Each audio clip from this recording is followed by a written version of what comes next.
ہوتی رہی اور اگر حضور امین ملت ادام اللہ فیوز تائید رہی تو اس میں اثر بھی پیدا ہوگا انشاءاللہ۔ علماء کرام، ہمارے اختلافات بہت ہیں، بہت سارے اختلافات ہر زمانے میں رہے، اور میرے آقا کے فرمان کے مطابق امت کا علماء کا اختلاف امت کے لیے رحمت ہے، لیکن اس اختلاف کی دو قسمیں، مذموم اور محمود۔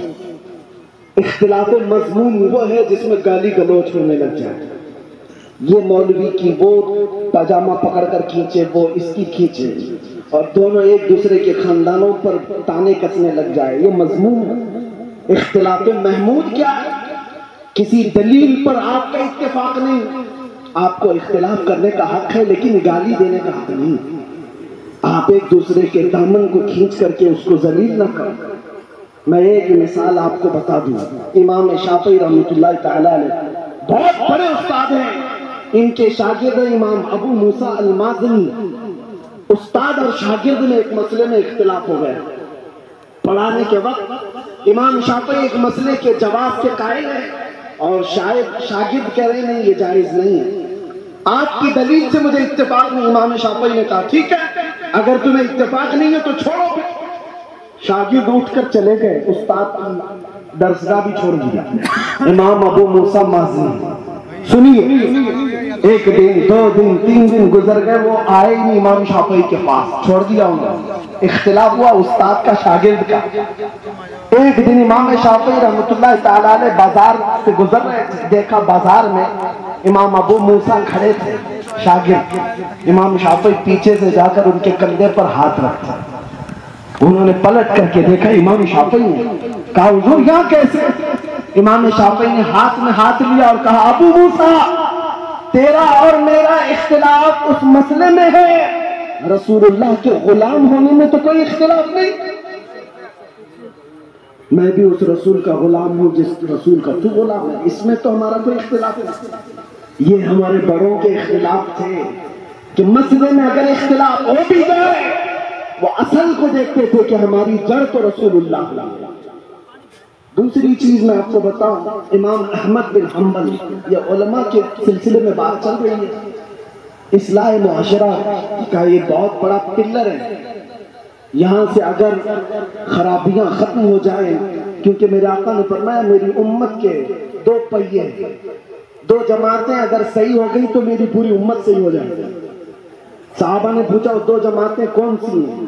فرمایا ایک علماء کی، ایک امراء کی، امیروں کی۔ یہ دو اگر صحیح ہو گئے تو امت صحیح ہو جائے گی، اور یہ دو بگڑ گئے تو پوری امت بگڑ جائے گی۔ ضرورت ہے اصلاح معاشرہ میں، یہاں کی بھی اصلاح کی۔ علماء امام احمد بن حنبل اور ان کے زمانے کے بڑے محدث ہیں شیخ علی مدینی، امام بخاری کے استاد ہیں۔ یہ امام علی مدینی اور امام احمد بن حنبل میں کسی مسئلے میں اختلاف ہوا۔ امام احمد بن حنبل کے شاگرد کہتے ہیں ہم ایک دن پڑھنے کے لیے بیٹھے ہوئے تھے، شیخ علی مدینی گھوڑے پر سوار ہو کر تیزی سے آئے، گھوڑا سامنے باندھ دیا اور سینہ تان کر اندر امام احمد بن حنبل کا دروازہ کھولا، چیختے ہوئے آ گئے احمد بن حنبل کہاں ہے؟ درسگاہ میں بیٹھے تھے، امام احمد بن حنبل نے اپنے سارے شاگردوں کو باہر بھیج دیا، جاؤ ہماری بات چیت ہوگی۔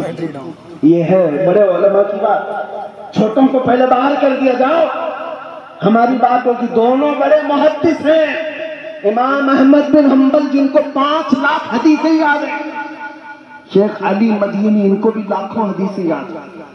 دونوں ایک کمرے کے اندر دروازہ بند کر کے بات چیت کر رہے ہیں۔ شاگرد کہتے ہیں آواز اتنی بلند ہو گئی تھی ہمیں لگتا تھا کہ اب مار پیٹ ہو جائے گی، ہاتھا پائی کی نوبت آ جائے گی، اتنا تیز آواز اندر سے آ رہی تھی۔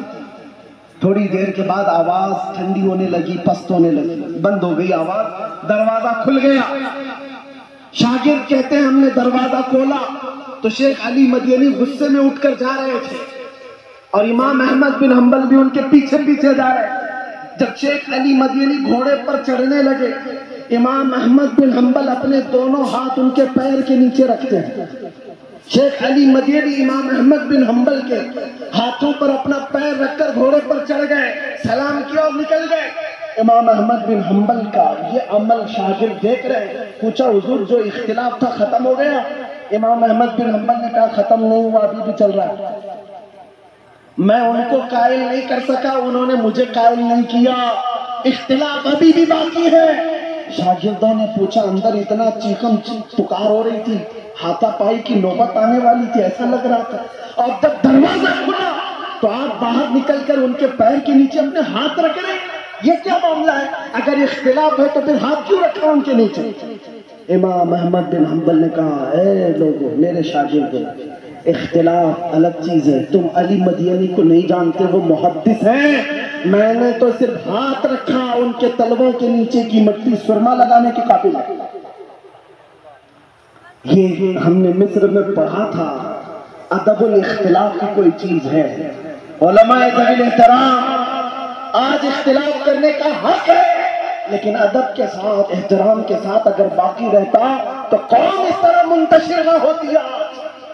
ہر کوئی الگ الگ جھنڈا لے کر اپنے اپنے حلقے میں، ان بیچاروں کو کچھ پتہ ہی نہیں، لیکن یہ بڑے بڑے مسئلوں میں جائز ناجائز کے نعرے لگاتے ہوئے گھوم رہے ہیں اور بڑے بڑے علماء کا ایمان ناپ رہے ہیں۔ یہ خرابیاں یہاں سے در آئی، اس لیے میں نے یہ دو باتیں عرض کرنی پڑی۔ بہرحال جو کچھ بیان ہوا وہ آغاز باب تھا، اس لیے کہ اصلاح معاشرہ ایک ایسا طویل باب ہے جس کو شروع کرنے کے بعد اختتام نظر نہیں آتا۔ خلاصہ کلام پھر سے میں یہی کہوں گا، آج کے اس رات میں ہم یہ عہد کرتے ہیں جو اعلیٰ حضرت نے فرمایا، انہیں جانا انہیں مانا، نہ رکھا غیر سے کام، للہ الحمد میں دنیا سے مسلمان گیا۔ اگر حضور پاک صلی اللہ تعالیٰ علیہ وسلم کی طرف ہم سب جمع ہو جائیں، وہ ایک نام کافی ہے ہمارے اتحاد کے لیے، وہ ایک نام کافی ہے ہمارے اختلافات کو مٹانے کے لیے۔ ہم سب کو اگر یہ احساس ہو جائے، سلسلے دسیوں کیوں نہ ہو جائیں، یہ نہریں ہیں، سب اس مدینے کے سمندر میں جا کر جمع ہو جاتے ہیں، تو اس سمندر سے اگر پیار ہو جائے تو اتنے جھگڑے اور فسادات محلوں میں کبھی نظر نہ آئیں گے، اتنی برائیاں نہیں آئیں گی۔ اس لیے عزیزان گرامی، جڑ کی طرف توجہ دو، اگر جڑ تمہاری مضبوط ہو جائے تو پھر انشاءاللہ ہمارے جیسوں کو آ کر کے تمہاری اصلاح کی بات کرنے کی ضرورت بھی نہیں پیش آئے گی۔ کل کو تم خود کھڑے ہوں گے، برائیوں کو روکیں گے انشاءاللہ، روکیں گے نا انشاءاللہ۔ اور ہمارے علاقوں میں نشہ نہ بکے گا، نہ کھائیں گے اور نہ ہی بیچیں گے، اور نہ ہی کرنے والوں کے ساتھ دوستی کریں گے انشاءاللہ، کریں گے نا انشاءاللہ۔ جو عہد کر رہے ہو یہ رسول اللہ کو حاضر و ناظر جان کر گانے سننا چھوڑ دو، کیونکہ فرمایا گیا جو گانے سنتا ہے فحش، اس کے دل میں منافقت آ جاتی ہے، وہ منافقت کے قریب جاتا ہے اور وہ زنا کے قریب جاتا ہے۔ ان الغنا یورث النفاق، گانا نفاق کی طرف لے جاتا ہے اور زنا کی طرف لے جاتا ہے۔ دن بھر ایئر فون لگا کر گانے سنتے رہتے، پتہ ہے قیامت کے دن ان لوگوں کے متعلق فرمایا جائے گا، سیسا پگھلا کر کے ان کے کانوں میں ڈالا جائے گا، بھیجا باہر نکل آئے گا۔ جو گانے سنتے تھے، بے حیائی کے نغمے سنتے تھے، یہاں برائیاں عہد کریں گے انشاءاللہ، سنیں گے تو میرے مصطفیٰ کی باتیں سنیں گے، حضور پاک کے کلام سنیں گے انشاءاللہ، کریں گے نا انشاءاللہ۔ اب میں آپ کو بتاؤں، ابھی آپ ہی کے علاقے میں جہاں ہم رکے ہوئے تھے، شادی کے آپ کے ڈی جے بج رہے تھے، لیکن ہمارے سامنے سے گزرتے ہی پھر اس میں نعت بھی لگ گئی۔ ہم نے پوچھا، اچانک گانا نعت میں بدل گیا، کہا ان کو پتہ چلا آپ یہاں موجود ہیں، اس کے لیے گانے کو بدل کر نعت میں تبدیل کر دیا۔ اے نوجوانوں، میں نکما آدمی ہوں، میں نے یہ بدل دیا، تم یہ کیوں نہیں سمجھتے؟ ہمارا عقیدہ ہے میرا نبی حاضر و ناظر